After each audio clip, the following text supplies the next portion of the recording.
Oh, okay. Let me do this again. Welcome, everybody, to the December meeting of the Stormwater Stakeholder Advisory Committee. We seem like we have a smaller group. It's probably because it's cold and December. But we have a very big agenda, and I'm really excited to hear about all of this. So I'm glad, hope you guys all got donuts and are caffeinated enough to have engaging conversations here. As always, we start the meeting with the approval of the minutes that you all should have received. And just as a reminder to say your name and speak into the microphone, push the little button and speak into the microphone so we can record your talking, basically. So does anybody have any, would anybody like to make a motion to approve the minutes from last time? So moved if they include the exhibits. Okay. A second?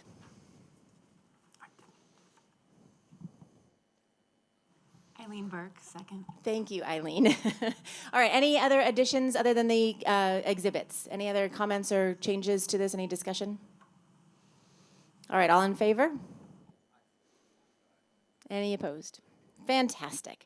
All right, first I would like to introduce coming up to Dr. Tiffany Messer from the University of Kentucky. She's going to talk to us about wetland solutions. So Tiffany.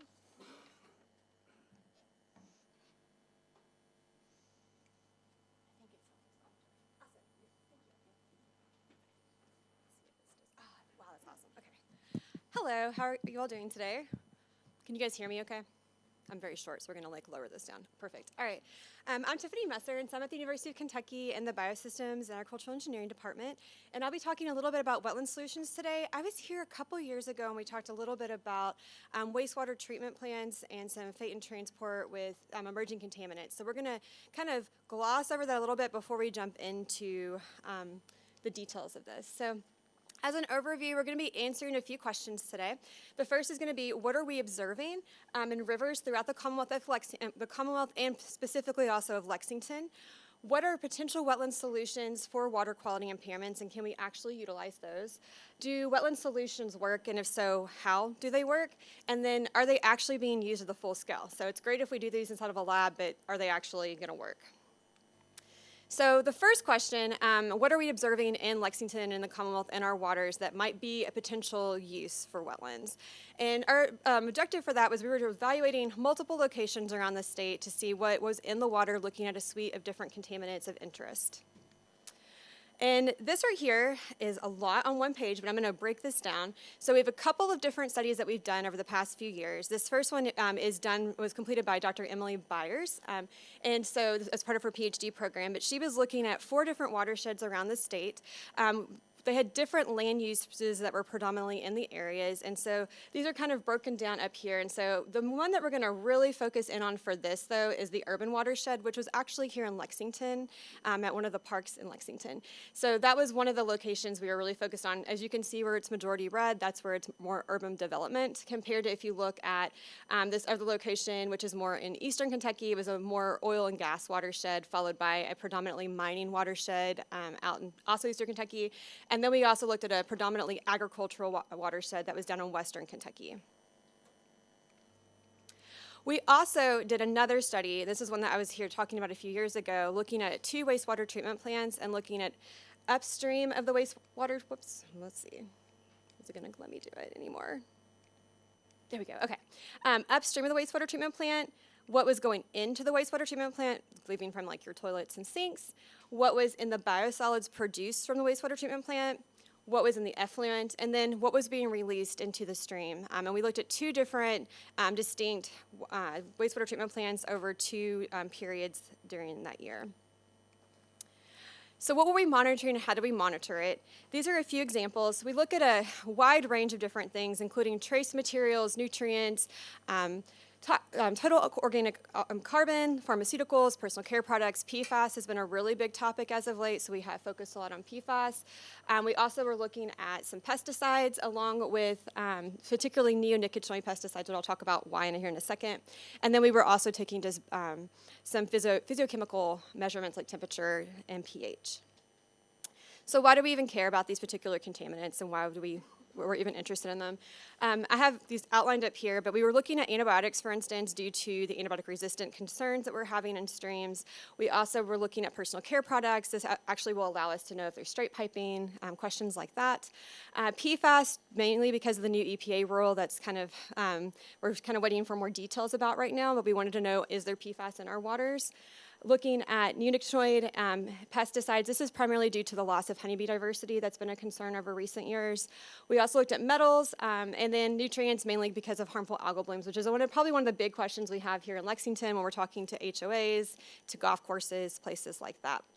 One thing I want to emphasize, these are rivers. These are not drinking water. These are waters that may be pulled from as a de facto water reuse, meaning that upstream neighbors are using it, going through wastewater treatment, putting it into the river, and then a downstream user might be pulling that out and having to clean it. So what you see in a few minutes is not what is in our drinking water, it's what we're seeing in some of our rivers around the state that might be used as a source water for drinking water.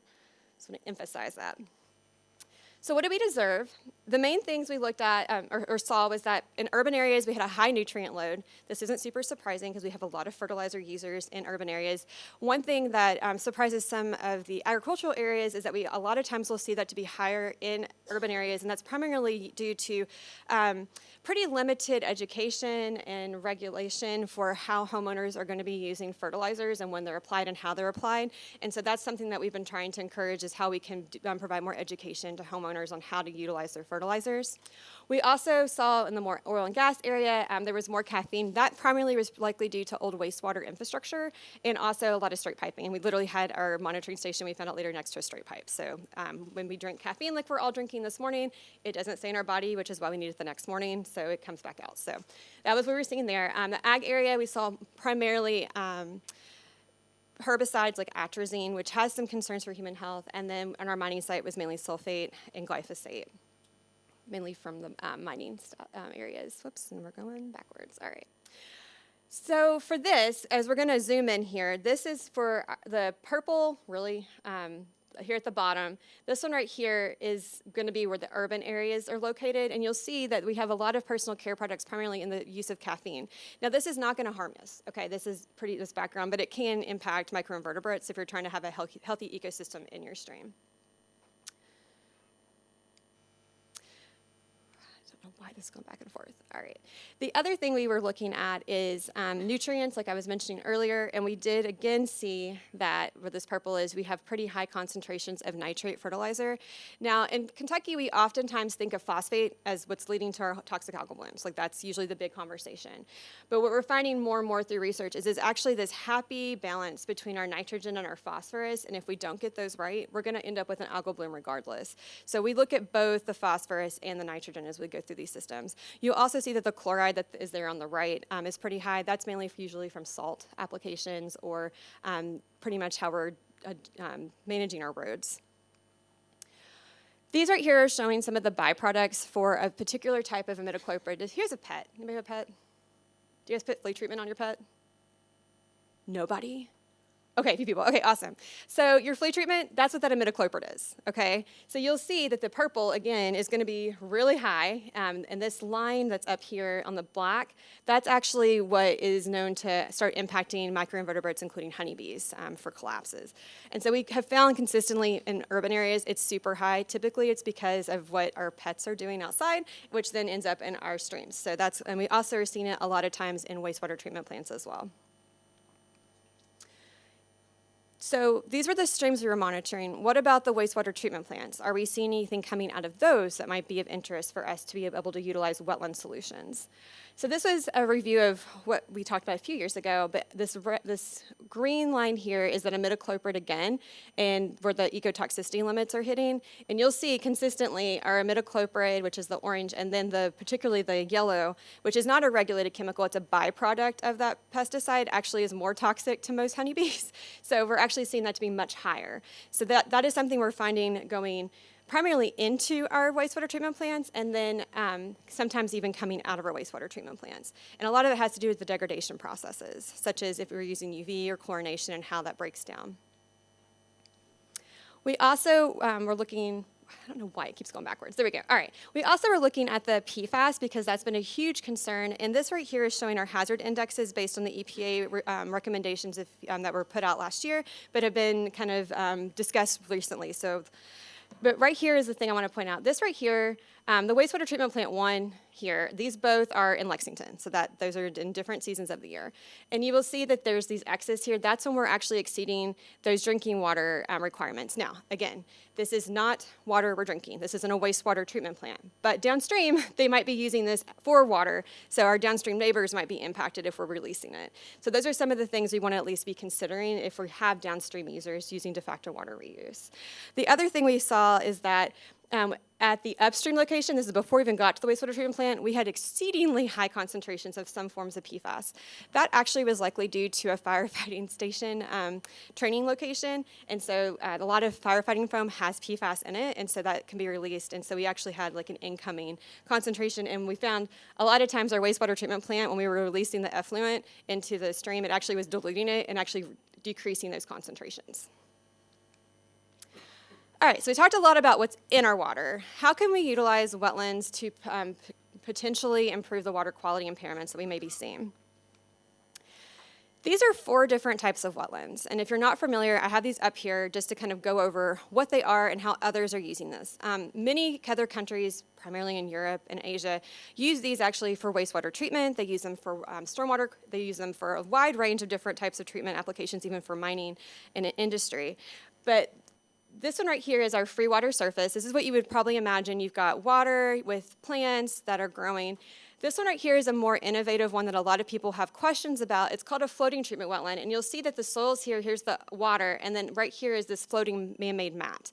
This is where ultimately you're putting the plants on top of the pond. We've been doing these a lot with homeowners associations and golf courses, and we have even some distilleries that are interested in potentially utilizing these. And I'll show you if they actually work here in a minute because we actually have done these in the full scale.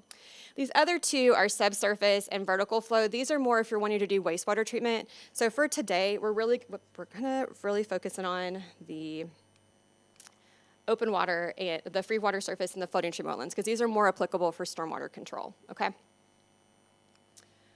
So our objectives were to look at various designs to see if they could improve water quality impairments and then identify mechanisms of how they were doing that. We were interested particularly in the mechanisms because if you're designing it, you would like to enhance it. And the smaller you can make it, the more money you're going to save. So we were looking at how they were actually getting rid of some of the contaminants. So this was completed in a greenhouse setting to look at this primarily at the beginning. And you'll see here, we've got our floating treatment wetland here. You can see the man-made mat. They come in blue, they come in black. There's a million different companies that provide these resources. And then this one right here is just a regular planted one with soft stem bulrush.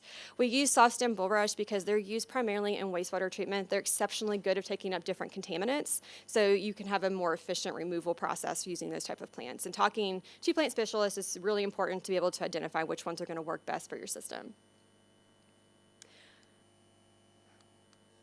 We also looked at a wide range of mixtures, and this is where that overview of what we saw in these streams were really important. So we had a rural mix with what we were seeing in those assessments in the rivers from earlier, and then we had an urban mix. And you'll see in the urban mix, we were looking primarily at pesticides, personal care products like caffeine, PFAS, and then we actually did a mixture of them together. Along with each of these, we were putting in nitrate fertilizer. So we wanted to see, can these systems actually remove the nitrate fertilizer? So this shows ultimately the concentrations we put in, but I think the real interest is going to be what was removed. So for the nitrogen fertilizer, we had 97 to 99% removal within 10 days of applying it. We put in sulfate. Sulfate doesn't do great in wetlands, mainly because of the biogeochemistry, so we didn't have an amazing result, removal of sulfate, but we did have a 91% removal of atrazine, which is a known human health concern. We had glyphosate and pretty much the replacement for atrazine and had over 89% removal within 10 days, and then even caffeine, we had between 63 and 70%.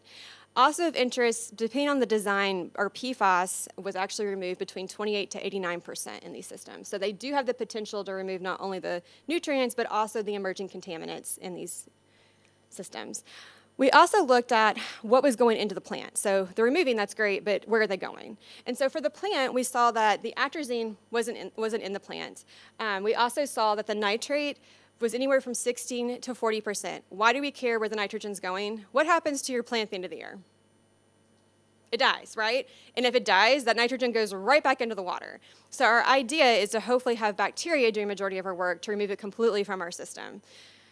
And it also provides us with some guidance if we can do maintenance, such as going out or more management of mowing and removing that above ground to see if maybe that would help remove some of the nitrogen as well.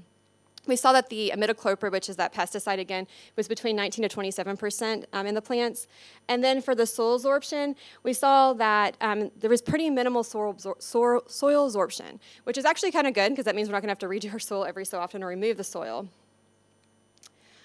Overall impacts for this, just as a summary, 97 to 99% of the nitrate was removed within 10 days.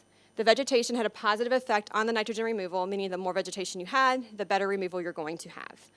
The floating treatment wetlands resulted in a higher rate of nitrate removal in the presence of the mixtures, so meaning that if you had a mix of these emerging contaminants, the floating treatment wetland actually performed better, which is sometimes surprising. A lot of times people will think, well, it'll actually kill the wetland, but some of these are actually enhanced, probably due to some bacteria changes in the systems.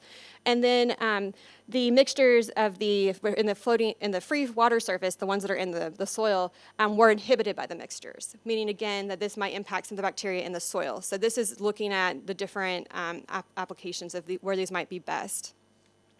We also saw that the free water surface outperformed in the spring versus the floating treatment wetlands performed better later in the year. This is important because this might provide us guidance of which one might be better based on when your issues are occurring. If you've got more of a late bloom happening, the floating treatment wetlands might be a better option. Versus you have an earlier bloom, these free water surface wetlands might also be a better option. We also looked at the caffeine and PFAS, and like I mentioned, the PFAS was reduced up to 89% depending on the design, and we also saw the caffeine was up to 70%. So we can also use these for some emerging contaminants as well. These are being used around the country, particularly in California and in North Carolina, to actually be a polishing system, where at the end of their wastewater treatment plants, they'll actually put them into a wetland that'll process out and kind of polish with these additional emerging contaminants. The Prado wetlands that are out in California is a really great example of how they're utilizing these systems, and they're seeing the same thing in these massive wetlands for removal rates. The imidacloprid was between 25 and 34% in the plants, and you can see here where they were. The floating treatment wetlands had a higher concentration of the pesticides versus the free water surface. What I want to emphasize is this particular type of pesticide primarily is degraded through UV. So the more UV penetration you have for a good portion of pesticides, the more reduction you'll likely have. And it just puts it back to base elements, so you don't have to worry so much about where it's going or how it's degrading. The key is just having it in there long enough. We also saw that over 90% of glyphosate and atrazine were removed from the water, which was really encouraging given the challenges a lot of times with these pesticides. And so the next question we have is, this is great that they work in a greenhouse, right? But can they actually work in a full-scale environment, right? That's always the big question. So we're going to go to a different location of the world. We're going to the very center of the country in Nebraska. This is where I actually was before coming to the University of Kentucky, and I was an assistant professor there. And we actually were able to install 2 full-scale wetlands, floating treatment wetlands, in 2 different ponds that were next to a YMCA, and one was at a golf course. And here we did 2 different types of designs. And so you'll see here the floating treatment wetland that's down here, and this is what it looked like. It was doing the biological removal. And so the key for these is you want to cover your pond about 10% typically is where we start to see really positive benefits for these systems. However, this system already had a lot of problems. And when you already have a lot of problems, particularly with phosphate, you're going to have to do more than just put a wetland on top of it. The wetland's a good preventative measure once you fix the problem and more of a maintenance measure, but you're going to have to actually deal with the phosphate either by dredging, or what we were doing here is we were using this lanthanum composite, and it was bubbling into the system. This is what it looked like on top of the pond. And it would release, it's similar to releasing lime, like you're pretty much like absorbing the phosphate in the system. And this is what it looks like when you pull out the system. I mean, this was kind of us rigged up. We were engineering it, but it did the job. And what you can see here is you'll see the phosphate right here in 2020. This is before we put the lanthanum in, and you'll see the phosphate as you go through after the lanthanum goes in. So we had a very effective removal of that phosphate from our system. We also were looking at the nitrates, so we have higher concentrations, and then once we put the wetland in, we start to see a pretty dramatic drop in this as well. And the DO, you'll see, is staying the same, because one of the big questions people have is, okay, what if there's fish in there? Are we going to kill everything? So our DO stays really strong, and I'll show you in a minute how it diversifies your microinvertebrates, and actually the fish really love these systems. So this is a picture of the biological approach. And what I'll say is this was installed in the middle of COVID, back when we all had to wear masks even while we were outside. So these students were doing an amazing job of trying to install this while we were all social distancing and trying to push this mat out into the stream. So it was a very entertaining experience. One of the things that the student was looking at was how much nitrogen was taken up into the plants, so we had a better idea for management. I will say the big challenge with these systems is typically birds. The geese love to eat them. So you'll see that there is this kind of fence around it. That is to keep the geese out, because the first year we had about 60% loss of plants because the geese were eating our floating treatment wetland, all right, which is not ideal, but they like it too. When they have a fence, they don't have a way to escape, so they will not land on your floating treatment wetland, and we found that to be extremely effective. The other question was, well, in Nebraska, it snows like 5 feet a year, and particularly the first year we installed it, we literally we called it Snowmageddon, because it literally never stopped snowing. These systems survived. They did very good. We actually banked them over the winter just next to the pond, and then we put them back out in the spring, and they did just fine. These plants were meant to survive in these type of environments. So as long as you work with your plant specialist and put natives in, you should be good to go on these systems. You can see here the phosphorus uptake and the nitrogen uptake, and you'll see nitrogen, primarily, a strong amount of it is going into the below ground biomass, and the same for the phosphorus. And you'll see that these are particularly for the soft stem bulrush. You have more minimal that's going into the above ground biomass. Now this might change depending on what time of year you're looking at these. This was at the end of the growing season when they start to senesce and start to hold all the nutrients in their roots. So one thing we've also been investigating is if you were to remove the above ground biomass earlier in the season and then it start to regrow. And we have found that it actually can be effective of removing some of this nitrogen from the system if you're just doing maintenance on the above ground throughout the year. In Nebraska, the big concern was, what are we going to do to the overall ecosystem? And so we actually had a study that looked at microinvertebrate diversity. And what they ultimately found is this right here is in the pond, versus this right here is under the floating treatment wetland. And you will see we have a significant increase in diversity based on where you're at in the pond, the wetland versus non-wetland. And what we saw consistently is that the fish loved the wetland. They would go, they would get food, and they would go back out into the pond. The DO does go lower beneath the wetland, but again, it's only 10% and only goes for about 3 feet into the water. So you're having this little bit lower anoxic area, but the overall pond itself is actually doing quite well. The other thing that we had questions about, well, if you put the lanthanum in, for instance, is it going to kill the fish? We actually had a fisheries expert in Nebraska that did a study to look how much was accumulated into the fish and how it would impact them, and there was very minimal lanthanum found in the fish tissue over a 2-year period. So it shouldn't impact your fish as well. So what's it really look like when it's out there? So let's start with this. Here was what the pond looked like before we showed up, okay? We could literally almost walk across this pond. This right here is about 10 days after we started applying the lanthanum and put the wetland in. Pretty significant, improvement. This right here, let's see. Right here, this was the June location. So you can see like where this is where it was before versus where it was from there. And you can see this is the same time of year, 1 year apart, okay? We also saw, here is in June 2022, we hadn't started lanthanum because we thought, well, maybe we're good. Maybe we don't have to do the lanthanum anymore. Maybe 1 year is enough. Well, that requires a huge change in homeowner management of their fertilizer. So we left it, and then this is what happened. And so we ended up having to apply the lanthanum, and then it went back to looking pretty good. And this was in July 2023 when we just went ahead and just did the lanthanum year-round and started applying it. So I just want to acknowledge the many different funding sources that we had for some of the things presented today. And this team, that was the only way this was made possible and did the majority of this work that you saw. And is there any questions?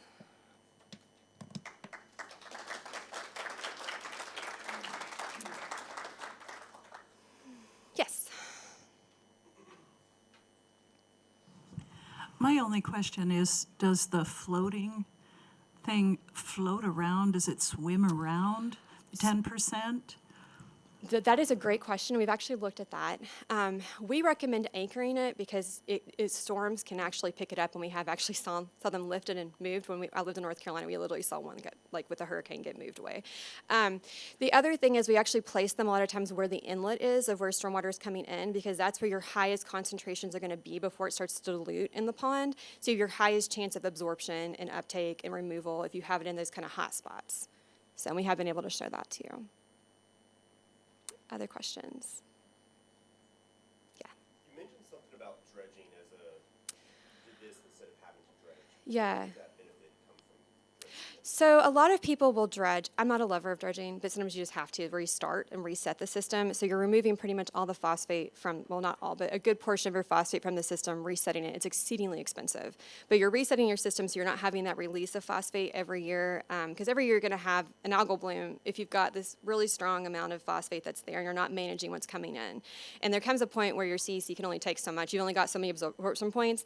And if your oxygen gets down really low and majority of your absorption locations are iron, that will release that phosphate into the pond. And so if you have pretty high iron and pretty high phosphate, we typically will recommend maybe resetting your system.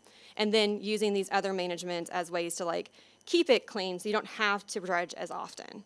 But these are not going to fix something that's already exceedingly deteriorated. They're really great for like install as you start as a way of management. And I will emphasize everything requires maintenance. So even though they're nature-based solutions, they still require maintenance because they're being used for non-nature-based locations. Yes. How many different papers did you just present here? So, great question. I think there were 6 presented. We actually have about 5 more, though, that I cut those out. So, but those are primarily, the other papers are primarily looking at how to utilize different types of other bio applications like biosolids and things to enhance these systems to work more efficiently, which we find are pretty good. Now, do you have these published that would be publicly accessible? Are you an They are, and extension, I'm able or- to share them with you as well. I'm not, unfortunately, an extension associate, so mine are.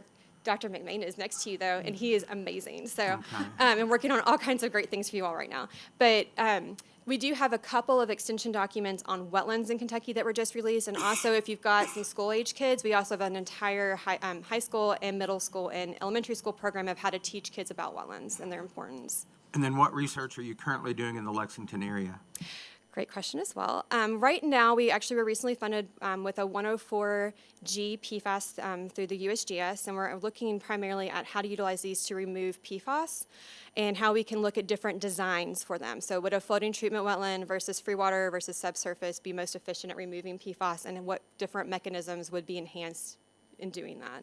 So that's one of our big ones right now. We also have several others that are looking around the state at other different types of contaminants and how to utilize biochar to effectively absorb some of these contaminants that we're seeing as well. Any other questions? Yes, sorry about that. Yeah, so that would have been a great thing to include today, right? So it depends on where you're at. What I would say is the floating treatment wetlands, it depends on how much dirt you're going to have to move. I think that's the real major consideration, right? So if you're going to have to be moving a lot of dirt or putting in a liner, those free surface wetlands are going to be exceedingly expensive, and the floating treatment wetlands might be more effective.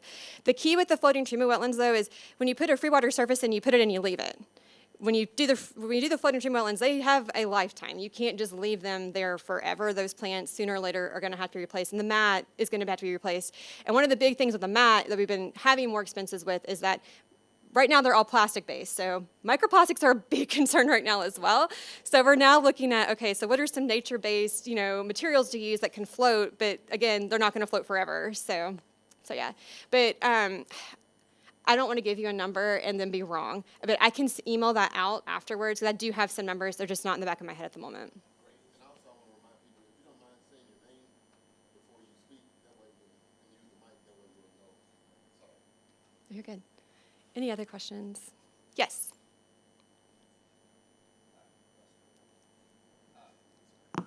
Oh, hi, Russ Turpin.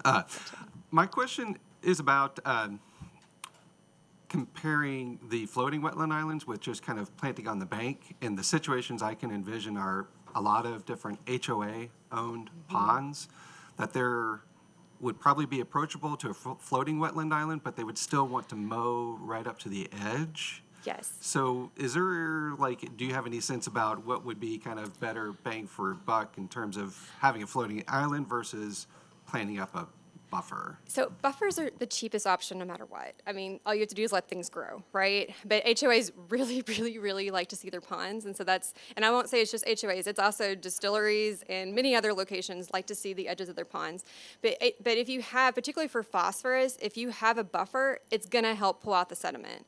And it's also gonna make it so you're not gonna have to dredge as often. So ideally we would have that. But I mean, I think the bigger question is, how are we educating our homeowner associations on when and how to apply these fertilizers? We don't have to apply an entire bucket of fertilizer that's meant for like your whole street on your 1 yard right before it rains. And I don't think, based on my neighborhood in Lexington, I don't think that that's something that's really instilled, or maybe even something that everyone really understands or knows about. Or it might even be a time constraint of, this is when I have time to put the fertilizer down, so we're just gonna put it down, but we don't understand the full repercussions. So a lot of times we work with HOAs where they're calling us and they're really upset that they're gonna have to use all this money to fix their reservoir. But if we can somehow incorporate that into, like, you're gonna save this much money if we manage our fertilizer, I think will be a really good first step where we don't have to even worry about it as much because we don't have as much leaving our lawns or our golf courses. Golf courses are another huge challenge. And so, and dog parks, I'll throw that out there too. Yes. Is there a benefit, Andre Dreyer? Hi. Is there a benefit to having more than 10%, or is there a point where it starts to? Have diminishing returns. So it's going to be a cost, benefit analysis based on your particular wetland. And I think, Dr. Halfway, do you have a paper on that, or is it Dr. Winston? There's a couple people in the area that actually have done some cost-benefit analysis on particularly floating treatment wetlands. I think those are based on North Carolina, though. So these are, like I said, they're pretty new to the U.S., but other countries have been using them for a very, very long time. So, but you will be looking at, like, the cost-benefit and replacement. Yeah. Any other questions?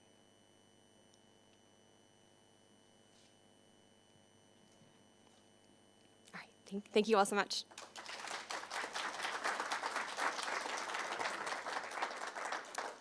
I'd like to see her do that for the elementary, middle, and high school students too. So That's way more fun. We actually have edible water tables that turn into sundaes, so it's much more fun and a lot more playful. that's awesome.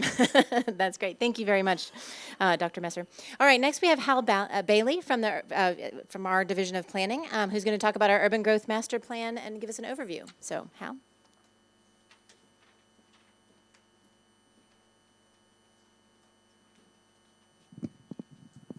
Good morning. Hal Bailey. I'm the long-range manager for the Division of Planning. So I know a lot of people might have heard about some of these things. I know a lot of people were in some of these meetings. I'm going to do a brief overview, but then open it up to some questions and see what more people want to talk about with this.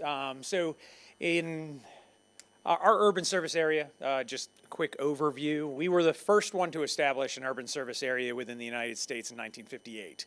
This was specifically done to kind of control sprawl, urban growth, make sure that we were growing in a fiscally responsible manner and that we weren't just kind of sprawling out in the way a lot of communities were doing in the 1950s.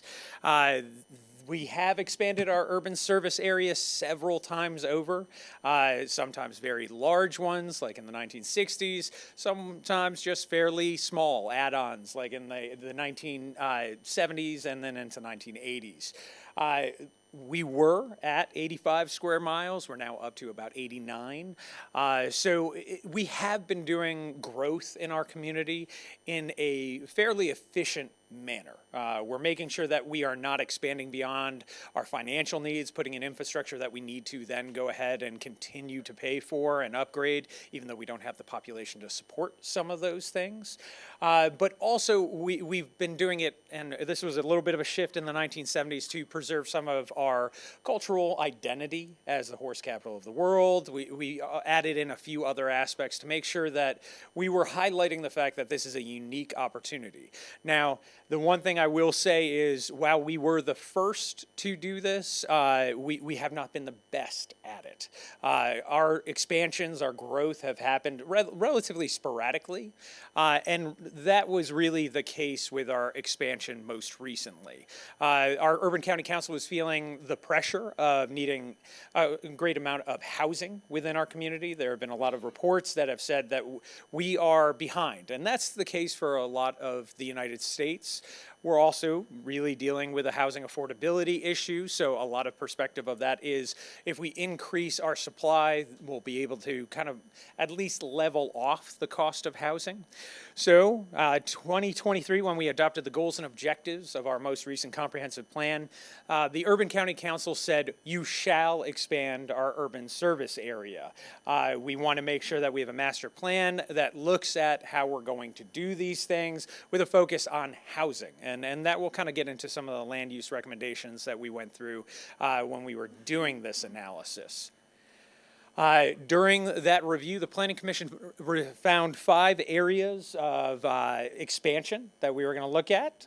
So the first one down here off of Parker's Mill and Man of War. One off of Winchester in between the interstates. And then 3, the big grouping down here off of 8th and Boonesboro Road, Todd's Road, and then kind of adjacent to the interstate. Each of these locations were based off of kind of where our urban services are currently, adjacent to our current urban service area, making sure that we are trying to get the best connections to our current facilities, specifically sanitary sewer. When we are looking at the expansion of our urban service areas, roads and sanitary sewer are typically our biggest cost impacts. And that was one of the largest kind of perspectives of why we should go in certain directions. Now, I will say some of the needs specifically for the Parker's Mill location, we have some issues with sanitary sewer in that location currently with capacity. We did not expand into those areas that would make that a little bit easier, so that one is probably the last one to develop. We are still working on figuring out how are we going to increase the capacity based off of the Mint Lane pump station and some of the facilities that we need in that region. But these are all along those gateways into our city, all along major roadways. So it also behooves us to kind of talk about what are we doing for our roadways going forward. So really the focus of this plan was trying to get the greatest amount of density, mixture of land uses, and try to create the best possible development within our community. We really focused in on a mixture of housing types. This gets into a perspective of the 1996 expansion. Our last expansion was very innovative in 1996, but when we look back on it now, it does not provide the density that we need for our community, nor does it provide the walkability aspects, making sure that people can age in place, grow as a community, and enter into different levels of housing.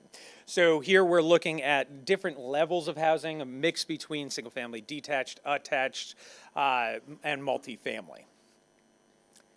Another thing is the diversity of land uses. You'll see in some of the land use typology that I'll present here in a second, we're looking for places that people don't have to technically get in their car and drive all the way across town to go to a specific restaurant, grocery store, shopping center. This is meant to have the density that can support a mixture of land uses in one space so that we're, again, not overtaxing our roadway system, pushing people around the community. People can go ahead and walk to different amenities or needed aspects. Gentle density. So a lot of the conversations within Lexington recently has been that we are density uber alles. We're focused in on just trying to get the density where it is. That is not our focus. We are trying to get greater amounts of density, but trying to make that in scale and in mass with what is adjacent to it. So setting up a possible solution for people to live in different housing types, housing developments, but not have it overshadowed by having a 10-story building next to a very small structure or something like that. Making sure that we're getting those transitions from higher corridor roadways, things like that, into local roadways. Being a little bit more intentional about some of our development. And then another aspect is connectivity. In 1996, we did not do a good job within our community to prepare ourselves to expand in the future. This is off of the Hayes Boulevard area. We basically put a green ring, which is a good thing, around the community, other than the fact that there is no way for individuals to get into this now expanded area off of 8th and Spoonsboro Road, and no way for people to get into that neighborhood from from the future development. This causes major problems because that pushes everyone out to 8th and Spoonsboro Road, creates major issues long term, but then also it can create issues with connecting to different infrastructure that's already there and established. So we are now kind of creating two separate developments. We have a really separated construction. It makes it a lot harder for us to make sure that we're providing some equity there. And then finally, looking at other modes of transportation, making sure that we are looking at our transportation network in a more holistic way rather than just focusing on moving people in cars. We want to make sure that we're also building out the possibility for mass transit to get out into these areas. That comes with the development of job-producing destination type developments, as well as higher density residential that will pull our transit system out into those areas so it can be efficient with what we're trying to do. The land uses for this, we have kind of shifted our perspective on some of our land uses so that we're trying to, again, get the greatest amount of housing so that it can support the growth in these areas, as well as try to get the most out of the land that we are bringing into our community. Low density, we specifically called out the amount of dwelling units per acre on this. So going from a 7 to 13 dwelling unit per acre, this is a little bit higher than what we were experiencing in 1996, which our low density in 96 was a 0 to 3. So looking at a lot less dense, a little less affordable as well. So getting into trying to provide a little bit more flexibility in our low density. Medium density, again, shifting it up. We're also looking at different housing types that we're seeing develop in other communities. And then into our higher density. We're really our perspective of higher density on these types of developments are really going to be focused in along our corridors, along those major roadway networks, so that, again, we're trying to pull transit out there and do the gentle step downs away from some of our higher density. We have proposed two other land use types, a village center and a town center. This gets into the mixture of land uses that are necessary to keep people from having to get in their car to drive across town to get the things that they need. So blending residential, retail across space, our village centers are a little bit smaller. Whereas our town centers, we're starting to get into that vertical mixed use in which we are having multifamily above retail, making sure that we have also those employment generators, office space, things like that. And then finally, we did provide some space for what we consider flex space, or these are more of the jobs producers. So again, going back to what the council told us to do, which was focus on residential. That is what we were really tasked to provide. This ended up being a fairly small aspect of the expansion, to the chagrin of some and to the happiness of others.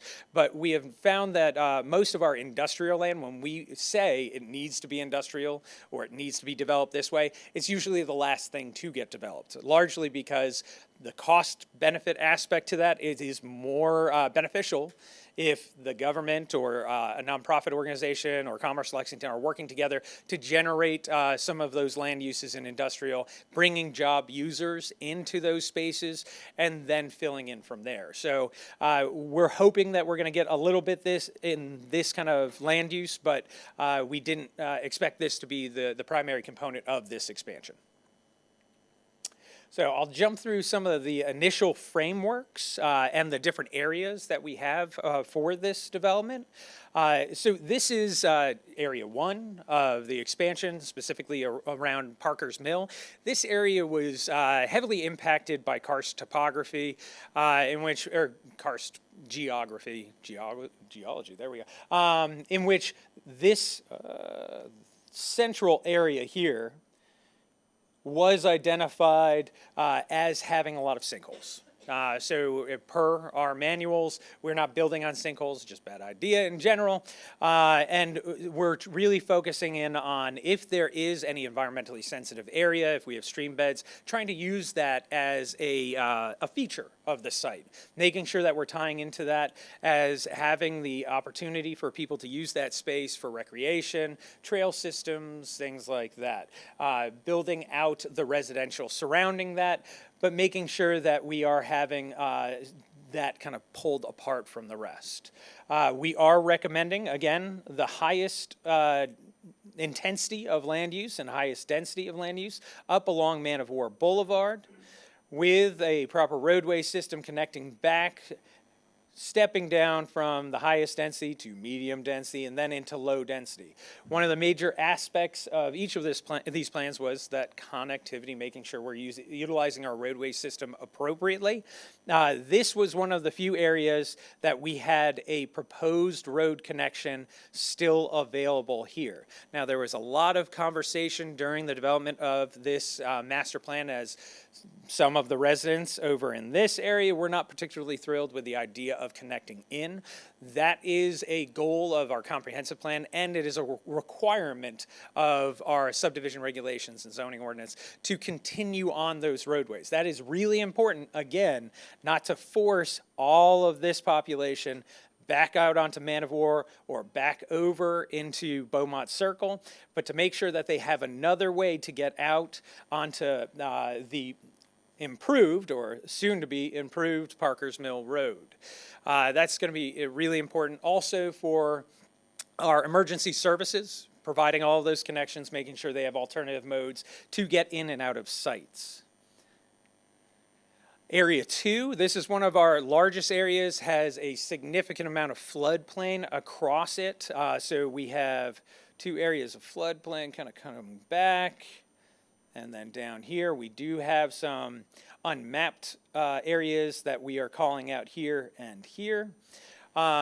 These floodplains and blue line streams here are also the location in which we are looking at for the reestablishment of sanitary sewer systems.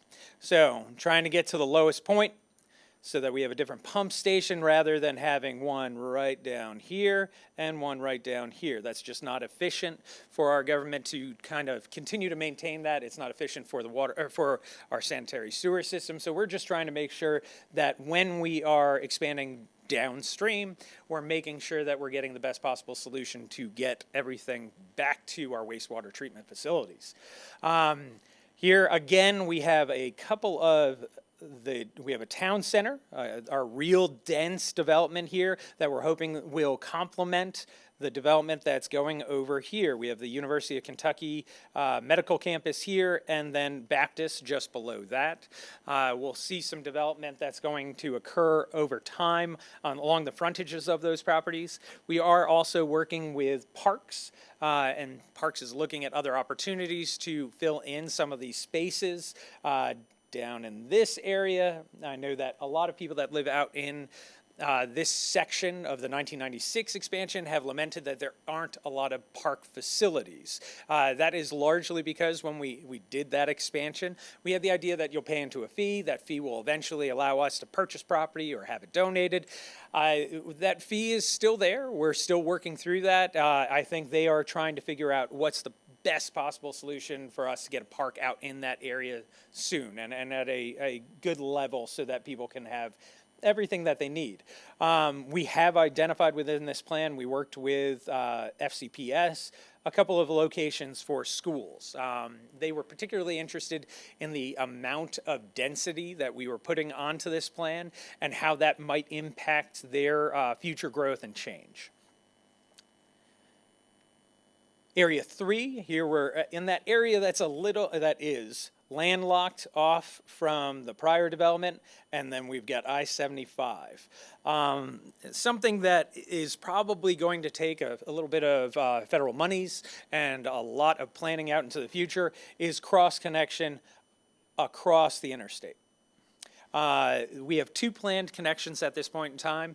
I think those are distant. They're well out into the future, but we want to make sure that we plan for that option, again, to alleviate some of the impacts that we might have for roadway construction here. We do have a couple of green spaces, green ways that we have planned through the site. Making sure that we are providing some of those connections across different areas, making sure that there are some green places for individuals, and then also, again, looking at the schools. We do have the schools with Brenda Cowan down here. So making sure that if someone over here wants to send their kid, they can possibly walk, ride a bike, do something different than getting driven down over to 8th and Spoonsboro and then back up. So really working through that strategy of trying to promote density along the front, but also alternative connections into different areas.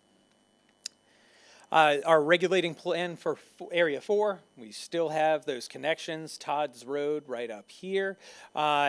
We have a connection that goes along what is currently Canebrake. If anybody has been out there, I doubt you have. There is a set of houses right here that would block that connection. This is a distant plan. We're looking out 20, 30 years for some of these connections to be made, but they are really important to ensure that we are getting that north-south kind of roadway connection. We do have some mapped floodplain out in these areas, and those will be particularly important to protect as we are going through this and really amenitize. And then finally, we have Area 5. Area 5 is off of 8th and Spoonsboro. A lot of this is starting to develop currently. If anybody has been to the Lexington Sporting Club events out at the soccer stadium, they're starting to build that out. The area that we were particularly interested in kind of planning out for was this over here. That is part of what is the Blue Sky Rural Activity Center. They are looking for redevelopment options. The area to the south of 8th and Spoonsboro Road here, that is undeveloped for the most part. There's a hotel, a few other small things. Looking for a little bit of residential, a little bit of mixed commercial and entertainment options out there to complement what's going across the road. I will say that this Blue Sky portion right here, it's already built out. That is an industrial area. That is going through a different small area plan right now. It's called Blue Sky Works. If you'd like to learn anything about that, I can send you some more information. We have a website. If you want to just Google that, LFUCG, Blue Sky Works, it'll pop up for you. This is ongoing. We're kind of at the end of the outreach part of it. We're still developing the market trends, trying to get that information out there. But there will be some aspects of this area that have to be discussed, specifically the stream going around the back. It is not great. It is pretty gross back in there. It has basically turned into a dumping area. So when you put an industrial area there from the 50s, 60s, you don't regulate it as a city. It's kind of out there, forgotten. It's really great for the small business members. They're doing really wonderful things out there. There are a lot of great businesses, good people out there. What happens when it's unregulated? There are no lights. The roadways are pretty tiny. People dump. And that was one of the greatest complaints that we've heard from some of the people back there, that they've gone back and pulled out a whole bunch of tires, mattresses, things like that. I don't think it's the users of that site. I think it's people that are taking advantage of the fact that no one knows it's back there. So we are working with all of our different divisions to talk about this area and come up with some strategies to either clean it up, bring it to light, or amenitize it at the same time. The other aspect of this that I wanted to highlight with the growth or the kind of expansions that we've done is every expansion we've done has been slightly different. And sometimes we grow too big. In 1996, we grew by 5,600 acres. This time around, we did 2,840 acres. Those are big. Now, that's somewhat unruly for us to plan because it's really hard to do a 20-year plan for something that might take 30 years to actually build out. This process, or Lexington's Preservation and Growth Management Program, which the council is currently reviewing, sets a set process for us to review the need for residential within our community. It is a really important thing to look at. If you haven't heard about it or read about it, I really push you to go to Engage Lexington. This is a council pushed effort to try to get this to be a little bit more routine. The biggest part of something like this is it allows us to have other conversations of what probably needs to happen before or directly after an expansion, which gets into engineering, it gets into planning for things other than land use, it gets into more studies that can help us understand and help the development community build a little bit faster. So when we're looking at our most recent expansion of the 2840, that happened and we were told you have a year to do it. The 1996 expansion took approximately 5 years to do, was led by the mayor at the time, was really pushed to have engineering drawings, regional detention conversations, a specific program for how we are going to exact payments or development fees, things like that. It was a very robust process. This didn't have that. And I believe that the planning side of this is sound.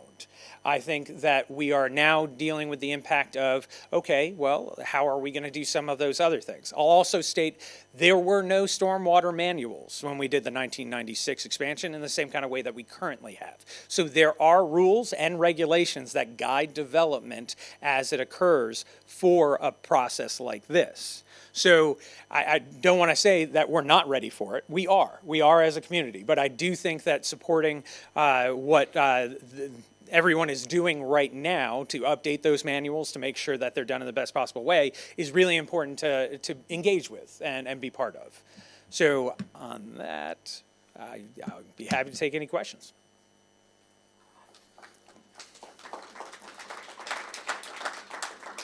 I will say it is strange to get applause. You don't usually get that in planning. Yes, ma'am. Parker's Mill, I mean, it is a skinny road, and we're putting, it's Pace Emmons with Waterways Lex. And you're putting a lot of traffic on it already with that kind of big housing development that's going to be right across from Lane Allen. Yes, so there are some opportunities for us to look at that through not just the Division of Planning, but through our Metropolitan Planning Organization, which is kind of associated with us, in that they are looking at opportunities to get that upgraded sooner rather than later. That area has been an area of concern for some time, not only with this expansion, but with the current traffic that is being on it right now, as well as, and as a person that rides his bike everywhere, I have had several conversations with individuals saying I've been run off the road there because it's too small. This is an issue of trying to make sure that we are planning for not only our urban sections, but also our rural cross sections. We need to have a greater conversation of what is a complete street, when is a urban kind of land use affecting some of those areas. I think that our MPO also takes that into account for broader Fayette County, not just central Lexington kind of thing. So we are working through that. Before development builds up at this site, that needs to be taken care of. Yeah, Ross. Ross Bogus. So these concept plans, from concept to the point when somebody files a final development plan, are people guided towards that? Is that something that's been adopted by developers and landowners? How's that? So the Urban Growth Master Plan, I probably should have hit this earlier, it is adopted by the Planning Commission. It is used whenever we are doing a rezoning application. So all that area for the most part is zoned AR, or agricultural rural. So whenever someone comes in to do a new development, they will need to bring in a zone change application that has a public hearing. But when we say, oh, you're doing a zone change, you have three options to choose. You're in agreement with the comprehensive plan, which means you're in agreement with the master plan.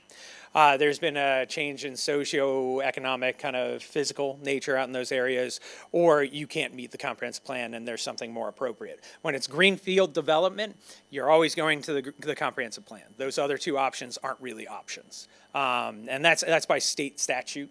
They push you to those things. So we will see zone changes. We already have seen two out in those areas, one, both on Canebrake.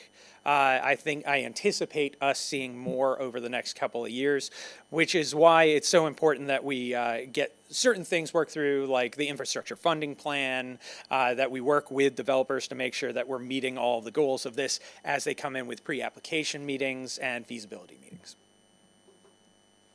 Yeah. Hi, Jason Unrein, Kentucky Water Research Institute. So I was just kind of curious if you're thinking ahead over the next 50 to 100 years that we're going to have more precipitation.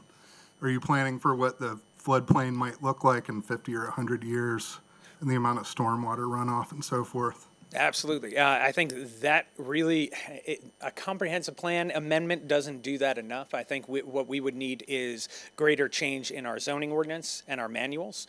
Our zoning ordinance currently lays out certain things that need to be done, like setbacks off of blue line streams, floodplains. So I think we are in the process of reviewing our floodplain regulations right now and trying to figure out, well, how is that going to work with new development as it occurs? They were a little bit more generous on this plan to give wider setbacks to actually make those floodplains a little bit more like linear parks in a sense. And I think that is one way to do it. Other communities have done that better than we have in the past, largely because we were late to the game in establishing some of our metrics and our manuals. So we will be looking at that over the next year with our floodplain regulations.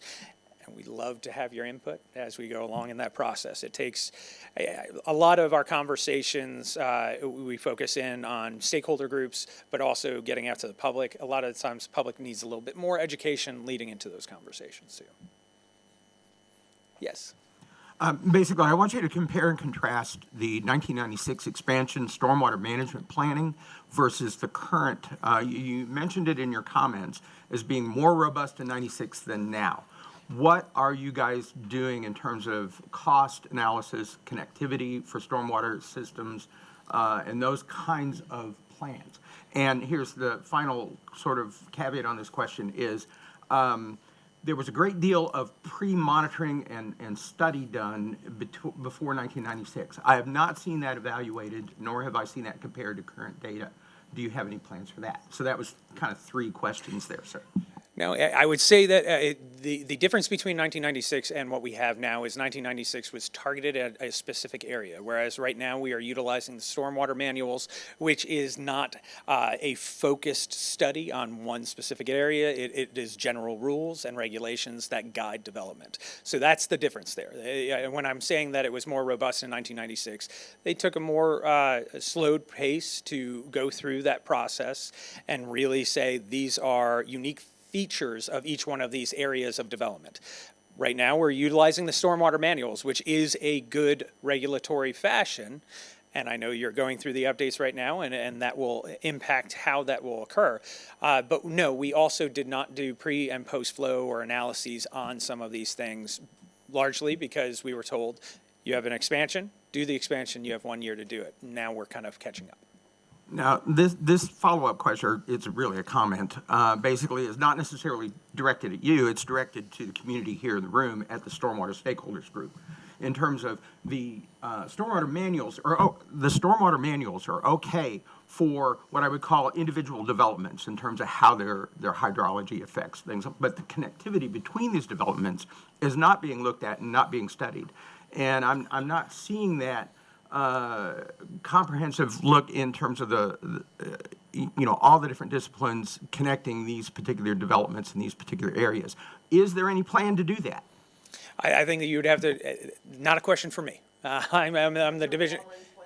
I am a long-range planner, but I think it would be appropriate for you all to have this conversation as you move along with the review of these manuals. But that long-range planning, yes, I am a long-range planner. We hope to do more studies. We hope to support the studies that are going on. But we're really focused on land use development and how that works development by development and gets into really private property rights within the state of Kentucky and how things are regulated here. So that is how we control the development process, is by property value.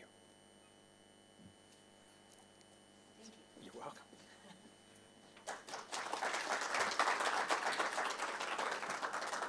Thank you very much, Hal. It sounds like there's a lot of discussion and lots of things. So maybe this is something that we can consider the planning part as part of something we talk about in the next few months as well.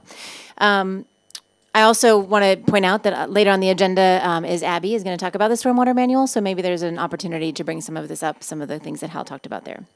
All right, next we have Dr. Ian Simpson and Dr. John Hathaway from the University of Tennessee. They're going to talk about data-driven insights from Lexington's MS4 monitoring program.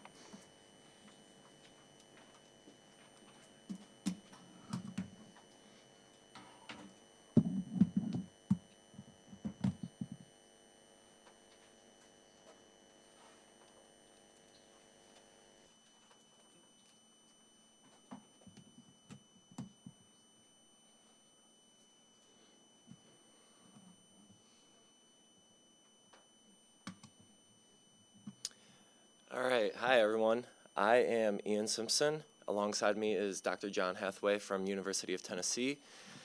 And we are here because we got the opportunity to play around with and really dive into some data analysis from the MS4 monitoring program, the watershed-focused monitoring program. And we really got excited about this. Primarily, I get excited about this is because I'm from Cleveland, Ohio, a much better place than Tennessee in some aspects and a much worse place than Tennessee in some aspects. But why I get excited about things revolving around MS4s is because I grew up 5 minutes from where the Clean Water Act got its birthplace.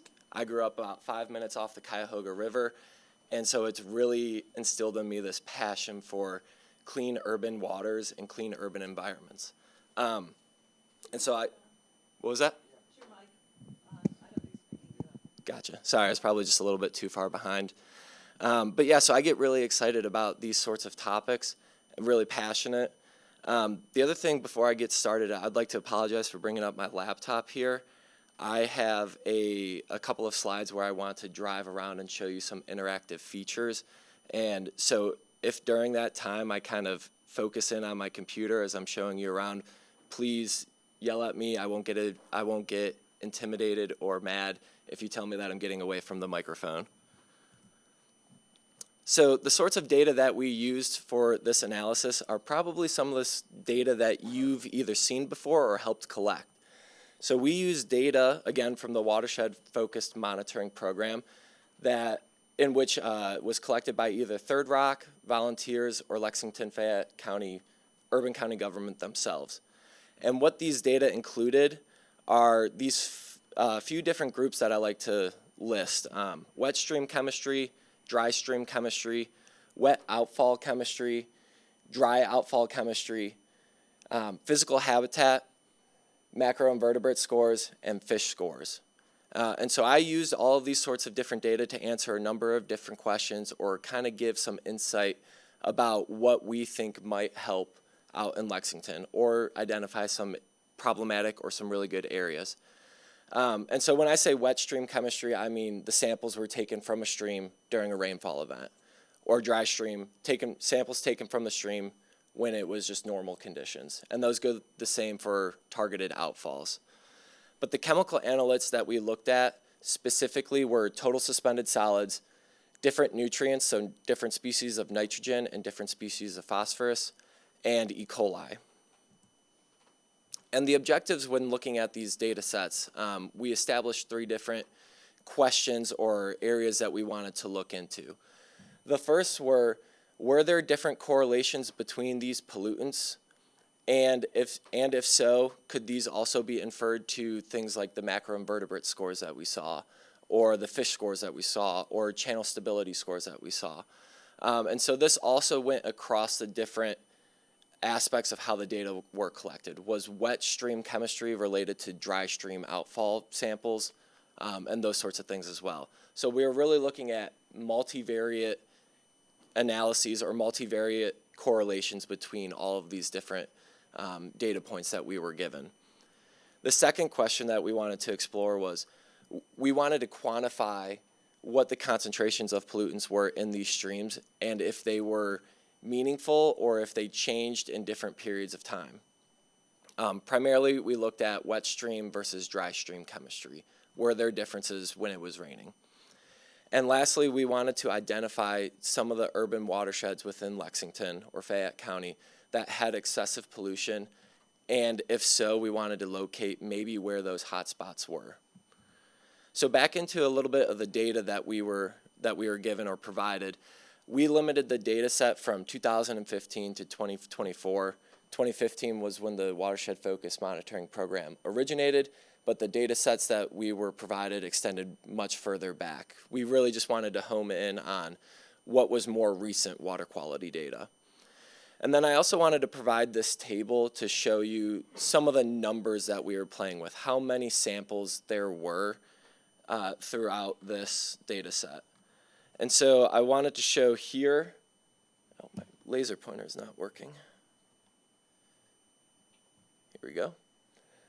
Over here on the left side of this table are the number of different stream samples that we analyzed or that we looked at, and over here are the outfall samples that we looked at.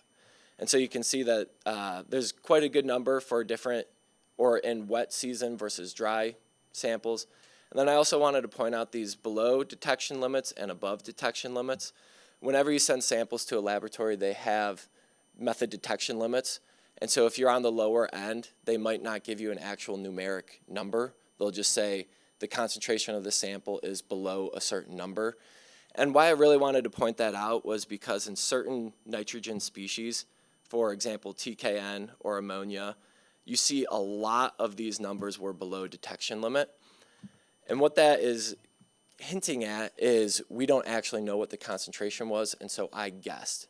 The concentration was low enough that the lab was not able to analyze it, and I just wanted to point that out because that's about 2/3 of the samples in some of the cases. And so what I did to handle those was I took the concentration and I assumed it to be half the concentration of the detection limit. And that might come into play when we look at some of the results. So now I don't really want to talk about the specific methods that I used. It kind of gets lost in the very technical jargon, but I wanted to explain what we're going to be looking at when I actually portray the results. So for the correlation analysis, the first objective, I used something called multiple factor analysis, which is very similar to a more commonly known statistical test called principal component analysis. It's just a little bit more sophisticated and can handle data sets that have different ranking schemes, different methods of quantification, and different periods of missing data versus when there is data. But what I wanted to show is the results will look something like this. It'll give you a circular biplot, and there'll be vectors of all the different parameters that we looked at, the water quality, the fish scores, the macroinvertebrates. And what we're really looking at is a cluster of vectors. When you see a cluster of vectors together, that's telling you that there is a correlation between them, and the longer the vector is, the stronger the correlation is. So these plots are really good to look at when you have a lot of data and a lot of different types of data and how they may relate to one another. For the second objective, what I did was I employed a statistical test to look at the distribution of data for chemistry in dry season or in dry periods of time versus wet periods of time. So everything shown on the left in this light gray box plot will be a dry weather stream sample. On the right in the darker gray box plot will be a stream sample collected in wet weather. And then what we did is we related the distribution of samples to different references, to different targets. And so you see here, we have KAR surface water quality standards. We have Lexington non-regulatory standards. And then I also have something over here called the Tennessee Urban Waters Report Card Standards. And that's primarily what I related these to. So the Tennessee Urban Waters Report Card is something that I helped develop down in Tennessee. And what we did is we created thresholds for different chemical parameters that we often see in Tennessee streams. But how we created those thresholds were not based off of solely Tennessee data. It was based off of Southeast United States data. So there is some applicability to relate Lexington data to these. And so what I did is I collected a bunch of reference stream data throughout Tennessee. I gathered data from online sources and from published materials, and I aggregated all the data and kind of just made professional judgment breaks on where those would be. And so in that grading scheme or ranking scheme that I helped develop, we made grades for what we would consider A quality, B quality, C quality, D and F. And so I just showed the A and C quality, basically what we would consider really, really good and what we would consider pretty average, not bad, not great.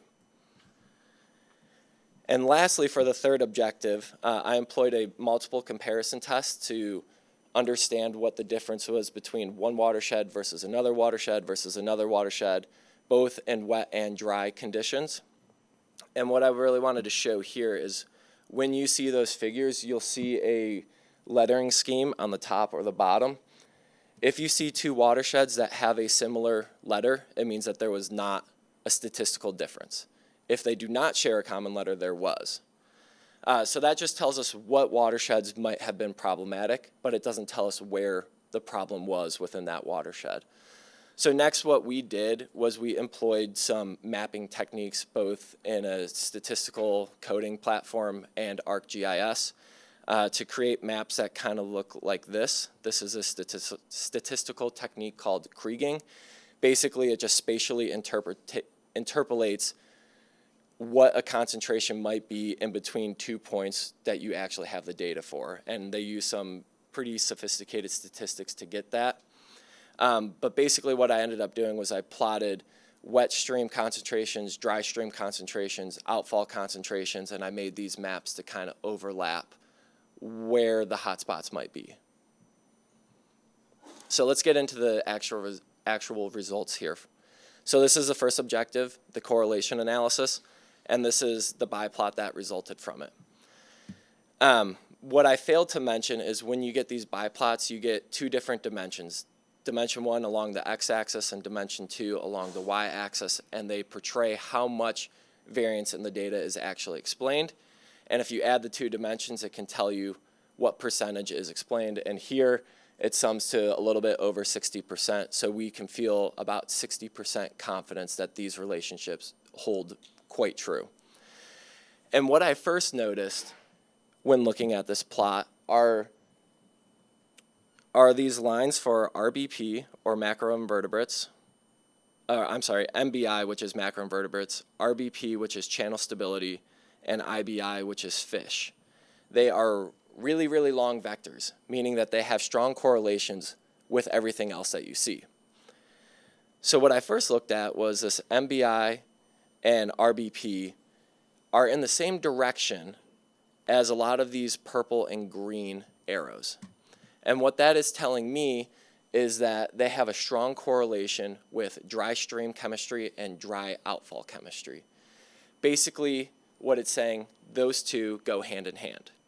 But as concentrations get higher, it's bad. As the RBP and MBI scores get better, it's good. It's meaning there's better richness of macroinvertebrates, better channel stability. So while these arrows are pointed in the same direction, it's actually indicating a negative correlation. When the chemistry of streams was worse, macroinvertebrate scores and channel stability was,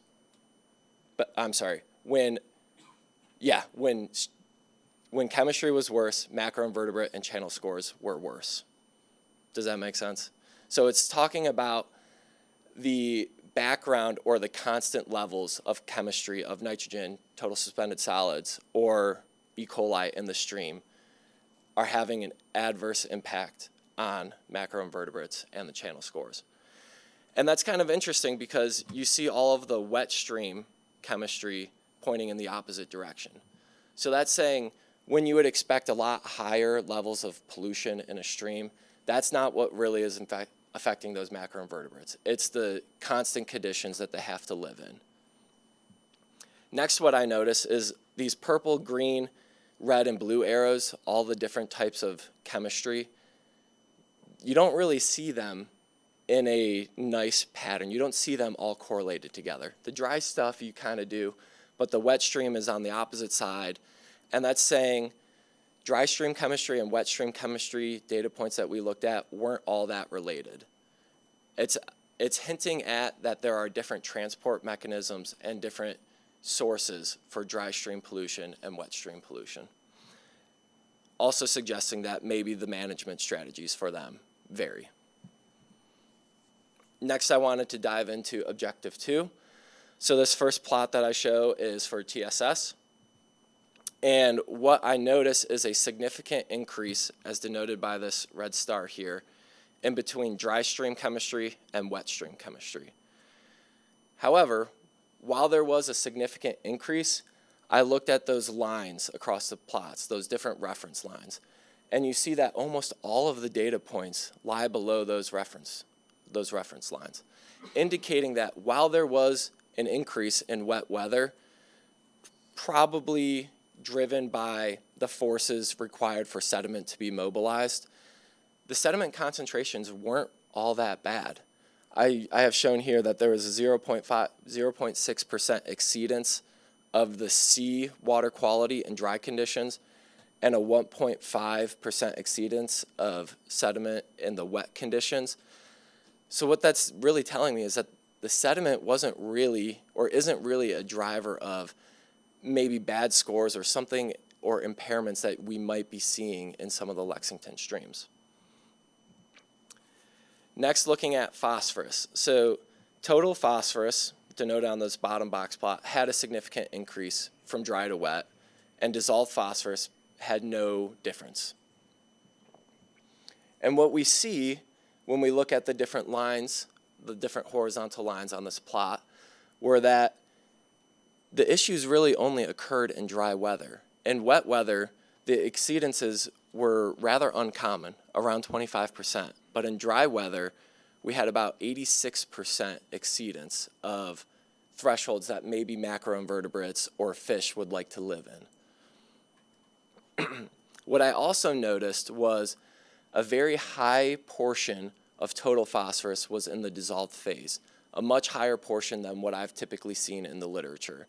It says here about 88% of dry weather total phosphorus was in the dissolved phase, while about 60% was in the wet phase. So I've just said a lot of phosphorus was dissolved, and I also hinted that maybe phosphorus is not that big of an issue in wet weather. So our management strategies should probably be focused on controlling dry weather sources of dissolved phosphorus. Looking at nitrogen, it kind of told the same story as phosphorus. A large exceedance percentage in dry weather, about 91%, and not that high of an exceedance in wet weather. And that's for total nitrogen down here in this bottom right plot. What I also saw, though, was that nitrate and nitrogen, a dissolved form of nitrate and nitrite, a dissolved form of nitrogen, significantly decreased, while ammonia and TKN significantly increased. If you start playing around with what might be particulate bound and what might be dissolved, I came to the conclusion that you can't really, there's not really clear trend if the majority of nitrogen is dissolved or if it's particulate. It might be split somewhere down the middle. And also what I was looking at, because total nitrogen is a sum of TKN and ammonia, oh, I'm sorry, I lost my train of thought there. But because TKN is a sum of ammonia and organic nitrogen, and nitrate and nitrite were assumed to not be substantial drivers of harmful pollution, as well as ammonia was not, we came to the conclusion that the vast majority of the problematic areas of nitrogen in dry weather was because of organic nitrogen, not because of nitrate nitrite, not because of ammonia, and not because of TKN. It was the form of TKN that was organic nitrogen. And lastly, for E. coli, we saw a significant increase of E. coli from from dry weather to wet weather, and we saw common exceedances of the KAR standard in both wet and dry weather. So it's telling us that it's problematic in both wet and dry, but more of an issue in wet. And a lot of the sources of E. coli can come from various different areas. It can come from feces of dog parks or animals, livestock. It can also be from human sources if you have cross-connection between drainage infrastructure. It can come from wildlife such as geese. But across the majority of the literature, most literature confirms that wet weather E. coli is generally derived from human sources. That's nothing to indicate what I saw in this data, but that's just what the literature is saying, and it's something that I like to keep in the back of my mind while I was looking at the E. coli data. So now I get into the objective 3, the spatial analysis. What watersheds were more problematic than others, and where within the watersheds were some of these hotspots. So what I saw with TSS was that the Town Branch watershed and the South Elkhorn watershed had the highest concentrations. But again, we looked back at objective 2, and the concentrations weren't really all that problematic, right? What more I have seen an issue be of sediment pollution is not so much the distinction between dry weather and wet weather, it's how hard is it actually raining. And so that might be something that we want to look into in the future, is if the sediment concentrations in streams are much worse during high rainfall intensity versus low rainfall intensity. And going beyond this is where I derive some spatial maps, and this is kind of why I wanted to have my laptop up here to show you. So I made these maps alongside with John Hathaway to kind of try and home in on where these issues might be. And so I'm going to switch over here really quick. I made these maps interactive. Oh, it's not showing.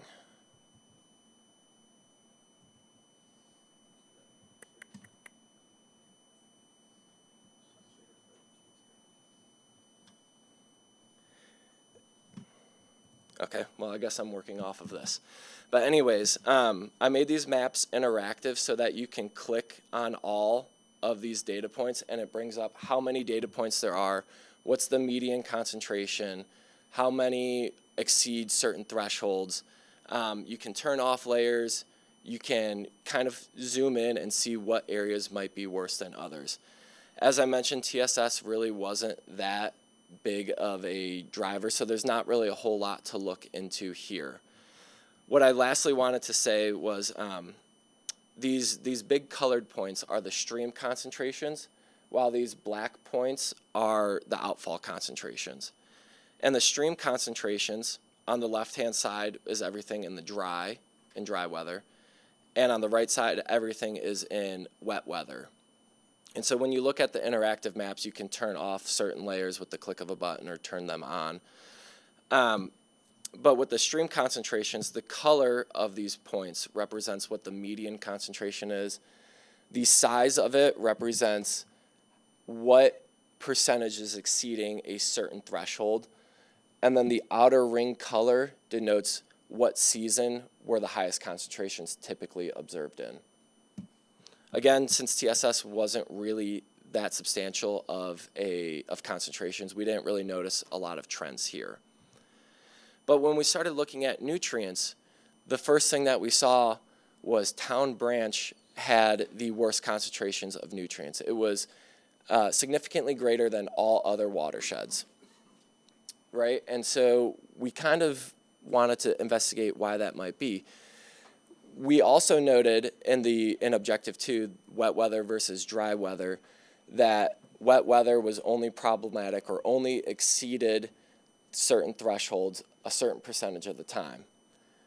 Well, if you looked at where those exceedances occurred, what watershed they were derived from, it was almost always from Town Branch. So while most of the other watersheds were only problematic in dry weather, Town Branch was problematic in both wet and dry weather of exceeding those thresholds that we looked at.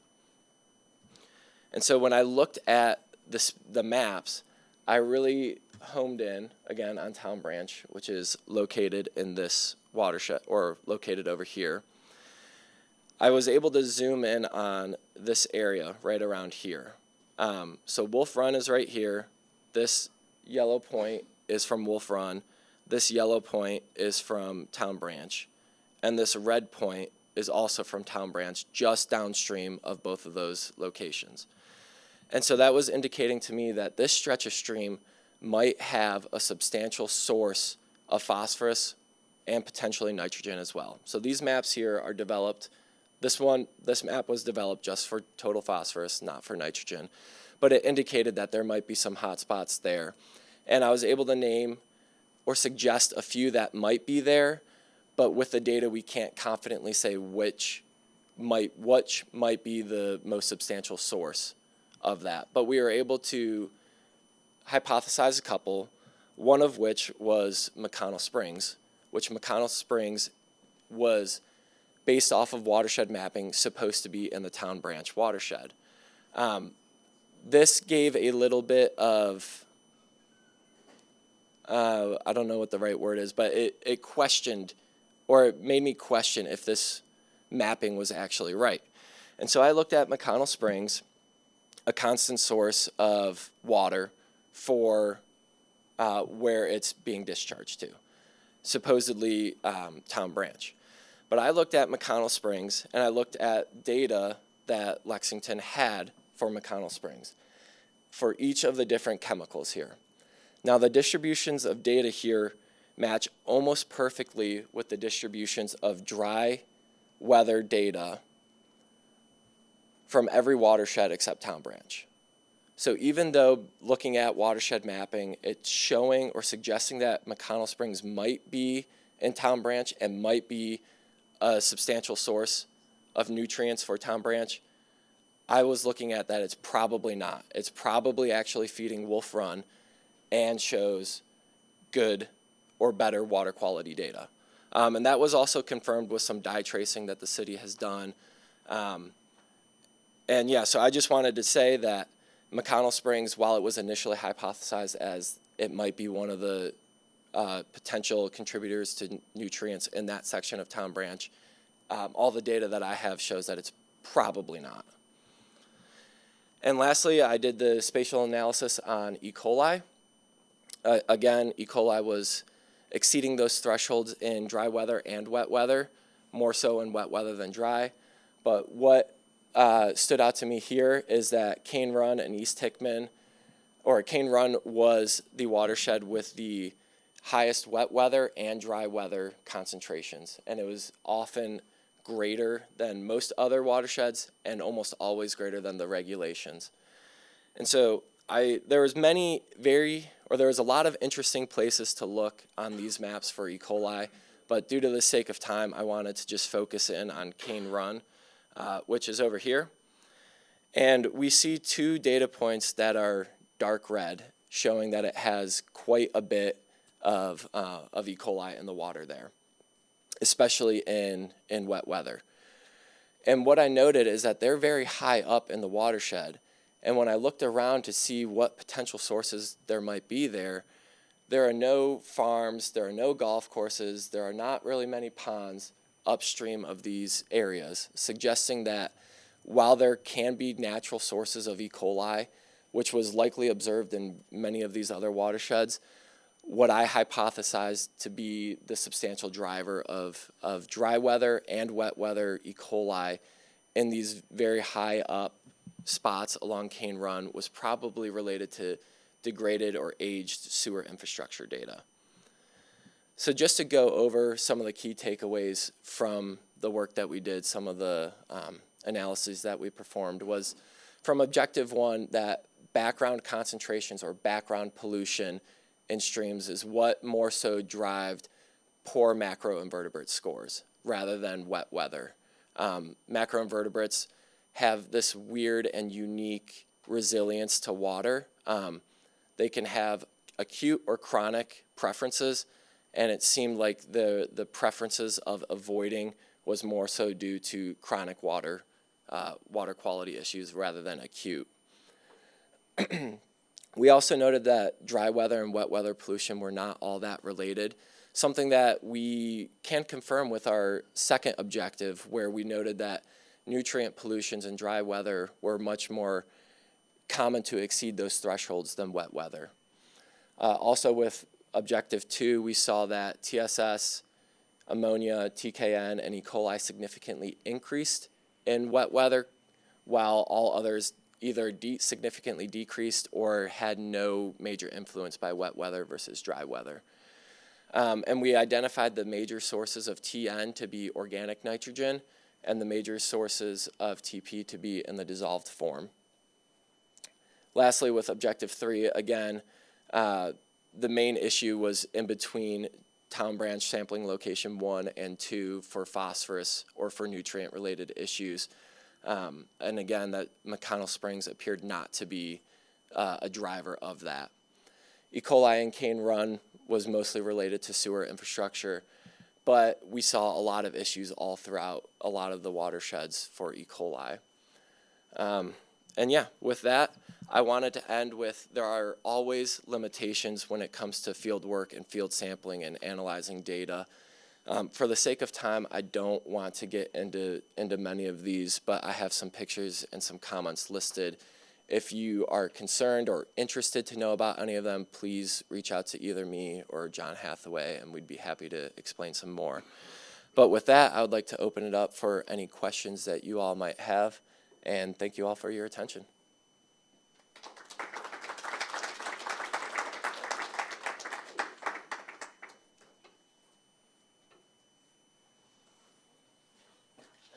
Yes.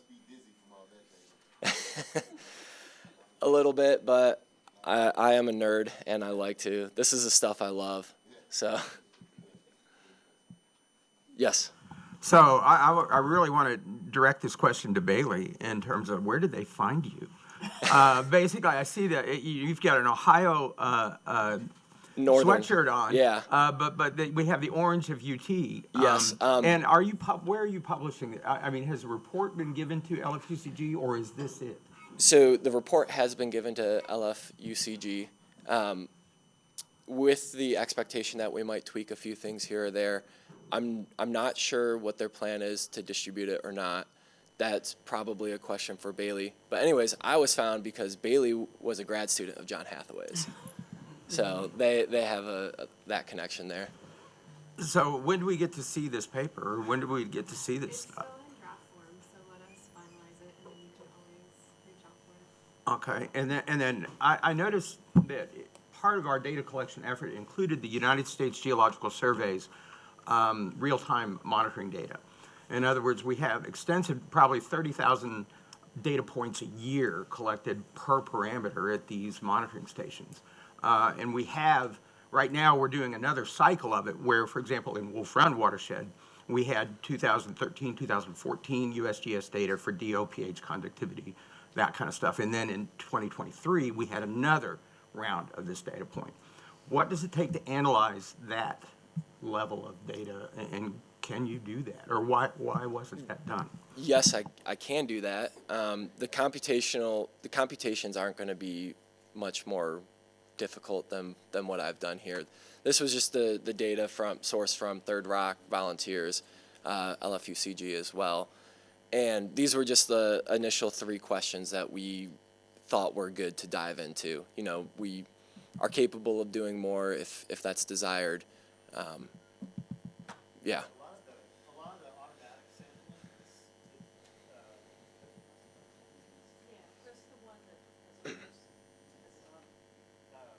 I'm easily entertained, apparently. Yeah, so a lot of the USGS, if they're using in particular, you know, the sensors that are collecting real-time data, a lot of times that doesn't cover the types of pollutants that we're able to do with this analysis. So that's part of it. A lot of that stuff is more like temperature, conductivity, DO, stuff like that that can give you some understanding of the physical like condition of the stream, but it doesn't get into some of the data that you're able to do with the like sampling. With the sample you send off to the lab. Yeah. Also, I wanted to make a note that the interactive maps that weren't able to be working right here, I have provided them to LFUCG as well. And those are really cool if you want to click around, turn some layers on, turn some layers off.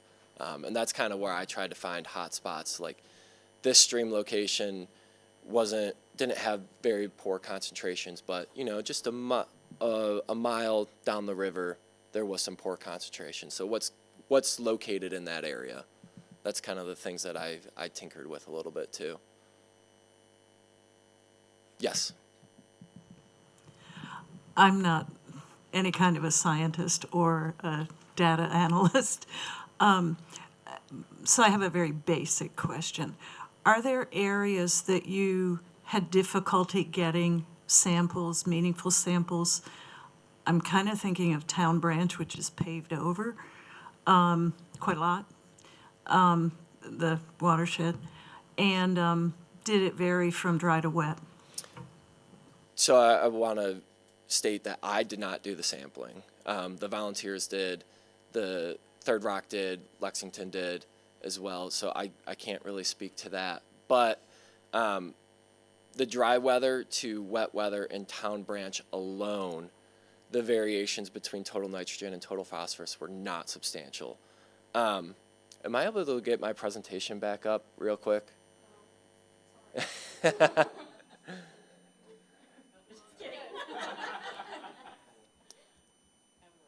Okay, so in this graphic, this is showing Town Branch total nitrogen and Town Branch total phosphorus. The black box plot is wet weather, and the red dashed one is dry weather. And in both cases, you see that they overlap pretty well, suggesting that all the sources of nitrogen in Town Branch are being generated are being generated continuously, but the transport mechanisms aren't dependent upon rainfall. So if that kind of answers your question, is that pollution's always there in Town Branch. Yes? Do you know if the information you got from Third Rock incorporated any data in terms of population density and things of that nature, or in terms of you trying to figure out where it came from? So the question was about if the data that I obtained, if the data that I obtained from Third Rock and the volunteers in Lexington included population density. My assumption is yes, it probably did, but I didn't look at it. Just a comment here. I would like to confirm that McConnell Springs is a tributary of Wolf Run. I mean, that's Perfect. known locally. Okay. And we've argued with U.S. Geological Survey about their surface GIS coverage. Now, with that box plot that you had where you're presenting the Town Branch data, did that include the McConnell Springs data in the town, or did you separate that out into? Yeah, I separated it out. Actually, when I first had this data, I did not have access to the McConnell Springs data. I saw this box plot. I zoomed in on the interactive maps that I made here, and I saw McConnell Springs right around here on the watershed side of Town Branch, not McConnell Springs. And so I was like, oh, wow, this is probably a constant source of nutrients to Town Branch, but it wasn't, or most likely not, and you confirmed it. Yes.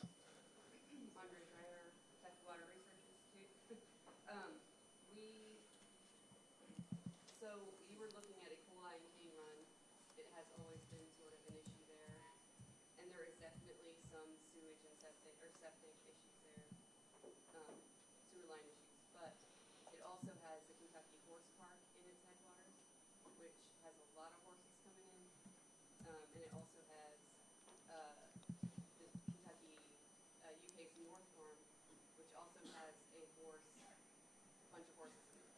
So How far upstream? How far upstream? Do you know exactly where? oh, it's outside the urban service area. Okay, so these points were all within the urban service area. No, they'd be downstream. Okay.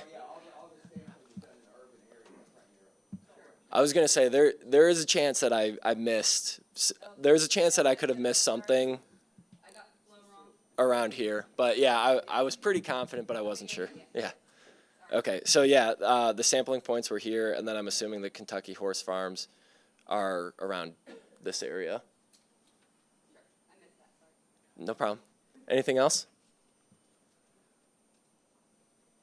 All right, well, thank you all for your attention.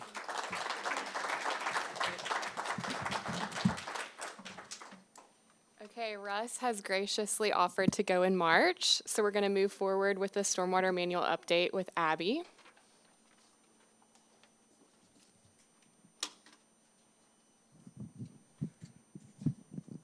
Do you have the clicker? Oh, I'm sorry, I put it Oh, thanks. right there.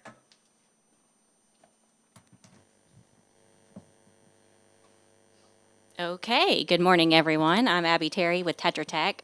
We are the city's stormwater program management consultant.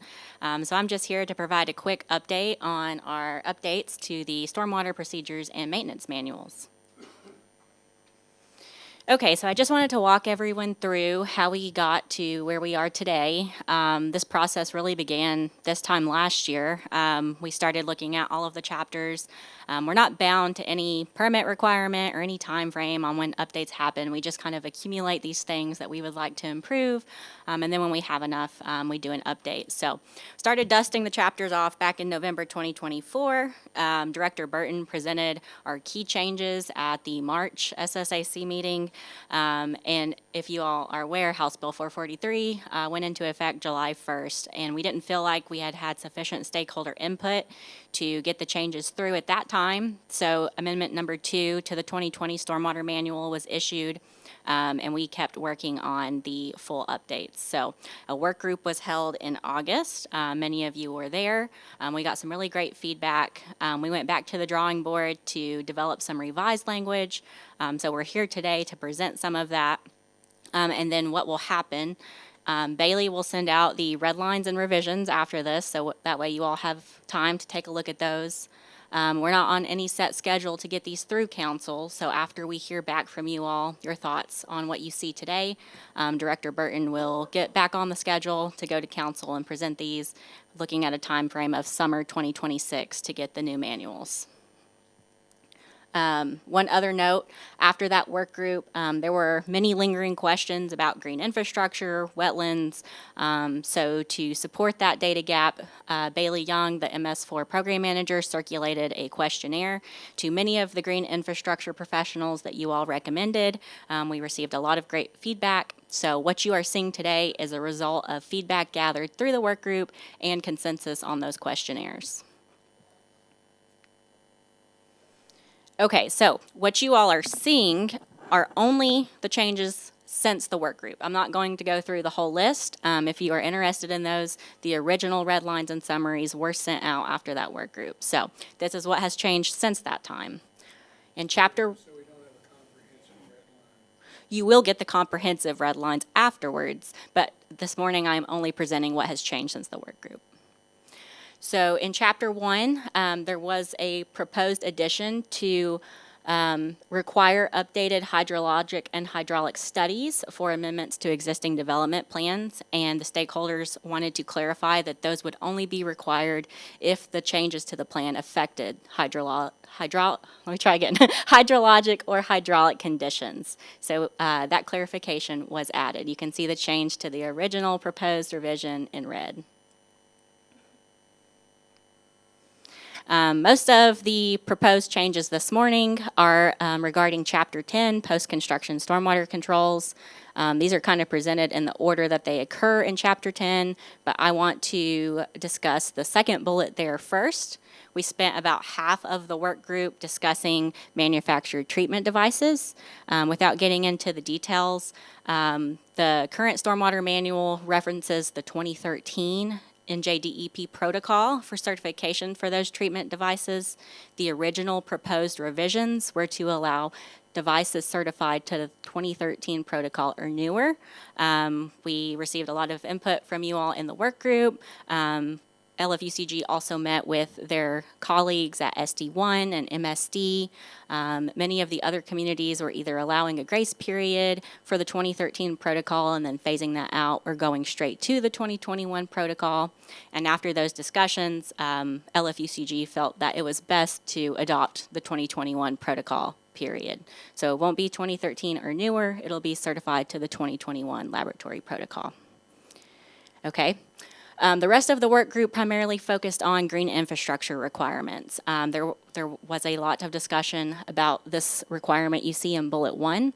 There was a requirement proposed to have a landscape architect certify that plants installed in green infrastructure were installed with, in accordance with the planting plan that was provided to the Division of Engineering. We heard from you all that there are other certifications and qualifications that should be accepted for that. And ultimately, water quality felt that adding professional wetland scientist designation or firms pre-qualified for botany was also acceptable. You also see that language added there at the end, that in addition to certifying the plantings, they can either match the planting plan that was provided to engineering, or they can provide certification that equivalent native vegetation has established. So those were the two big ones, and then the last one there was a result mostly of the questionnaires that were circulated. Several stakeholders asked that the Eastern Mountains and Piedmont region specifically be stated in regards to the U.S. Army Corps of Engineers National Wetland Plant List, just so there wasn't any confusion. So that was easy enough. All right. So like I said, there's no set timeline to get these approved right now. We want to get your all's reactions to that. The full red lines will go out after this, so you have time to take a look at those. If you have any further comments or input, please submit those to Director Burton or Bailey Young with MS4 section, and we will get back to council in spring 2026 with a hopeful summer 2026 new manual. So we've got time for probably a question or two, but we're close to time here, so. Go back to that slide where you talk about the plant species lists. Okay, the Eastern Mountains and Piedmont region. So these are not Kentucky natives, or? They are. So if you look at the U.S. Army Corps of Engineers plant list, it's divided by region, and Kentucky falls within that Eastern Mountains and Piedmont region.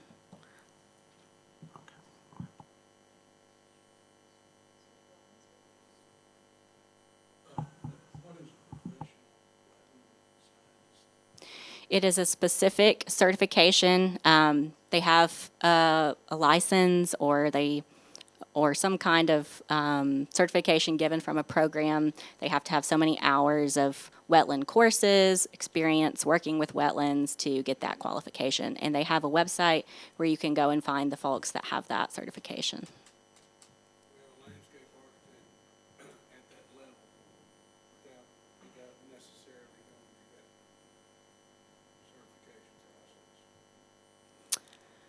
That is in addition to a landscape architect. So a landscape architect, a professional wetland scientist, or somebody from a firm pre-qualified for botany is able to do that certification. Yeah, my point is, you have a landscape architect at the same level as you have something described as a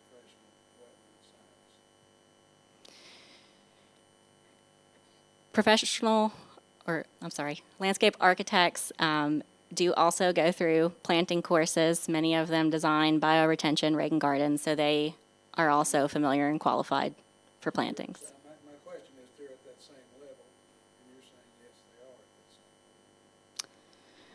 level. For this task. Which is a pretty significant task. And we should clarify that there is a requirement already in the stormwater manual to develop the planting plan, which is only allowed to be developed by a PE or landscape architect. This is separate. This is a certification after planting regarding the plantings and green infrastructure. Most PEs do not know plants.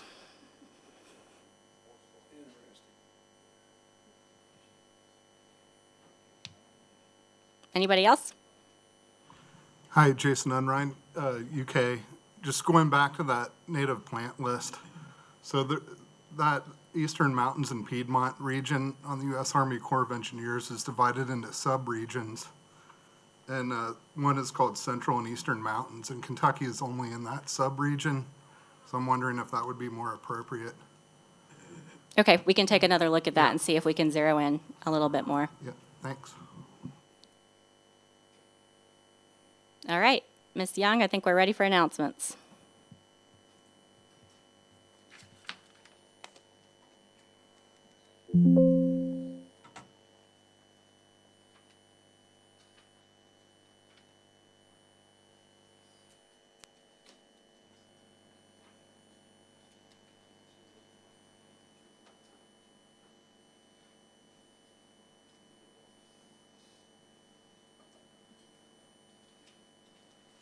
So announcements are light this month. We have the Wolf Run Watershed Council meeting coming up.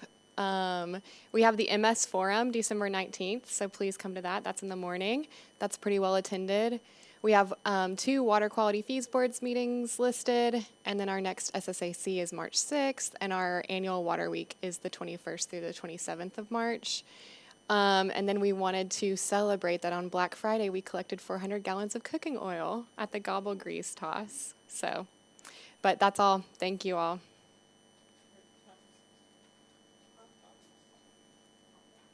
Topics next time? Yes, what are proposed topics for next time? I wonder if we could hear about the downtown area master plan. Any others? I've got a project that kind of dovetails into infill redevelopment that I could present on. Okay, and Russ is going to present on iTree assessments. Anything else? All right, thanks for staying for our long meeting.